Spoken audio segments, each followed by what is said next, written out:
The Color of Fall, Chapter 15. The days had grown shorter, and Maplewood was blanketed in snow, turning the town into a picturesque winter wonderland. The streets were lined with twinkling lights, and the townsfolk moved in warm coats and scarves, greeting each other with smiles that seemed even warmer in the crisp air. It was as if the whole town had come together to celebrate the season, and Amber felt herself falling even more in love with Maplewood and its quiet, enduring charm. Amber awoke to the sound of soft laughter drifting in from the street below.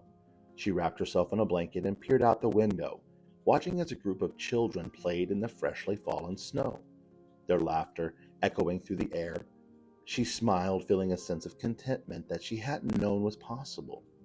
She had found her place in this town, and with it a sense of peace that filled her heart. Today was special. Sam had planned a surprise, and Amber couldn't wait to see what he had in store.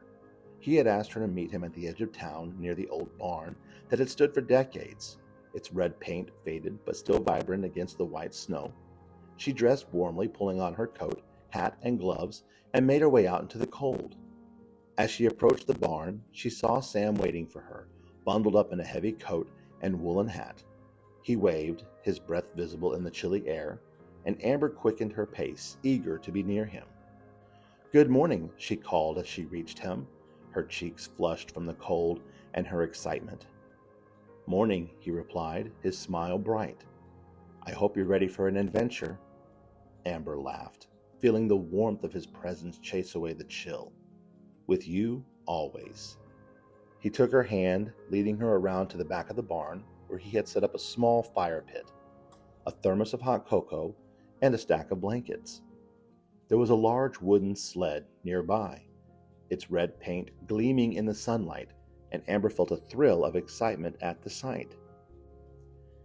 "Do you know how to sled?" he asked, a playful glint in his eye.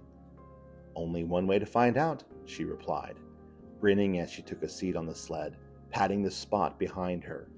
"Come on, show me how it's done." Sam laughed, settling in behind her and wrapping his arms around her as she gave him a push. They raced down the hill, the wind biting at their cheeks as they flew over the snow. Amber's laughter echoed through the trees, mingling with Sam's as they reached the bottom, tumbling into a pile of fresh snow. They lay there for a moment, catching their breath, the cold forgotten in the warmth of their shared joy. Amber looked over at Sam, his face bright with laughter, and felt a surge of love that left her breathless. She reached over, taking his hand, and they lay there together, staring up at the clear blue sky.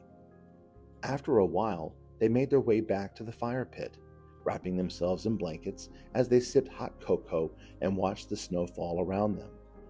The world was quiet, the only sounds the crackling of the fire and the soft rustle of the wind through the trees. "I could stay here forever," Amber murmured, leaning against Sam as he wrapped an arm around her shoulders. "Me too," he replied, his voice soft. "It's like the world stops for a while, and it's just us." They sat there, savoring the quiet, their hearts full. Amber felt a sense of peace that went beyond words, a feeling that she had found something truly rare, a love that was simple and true, a place where she belonged. As they made their way back to town, the sky began to darken, the first stars appearing above them. They walked hand in hand, their footsteps crunching softly in the snow, the town lights twinkling in the distance. Back at the diner, they shared a quiet meal, their conversation filled with laughter and warmth. Amber felt as if she had come full circle, finding her way back to herself in this small town, in the heart of winter, with the man who had become her home. And as they stood together beneath the stars, their breath mingling in the cold air, Amber knew that she had found something rare and beautiful in Maplewood. She had found love, a place where she belonged, and a future that was as bright as the endless winter sky. If you liked this chapter of The Color of Fall, please leave a comment. Don't forget to like and follow, and stay tuned for our final chapter of this book, Chapter 16.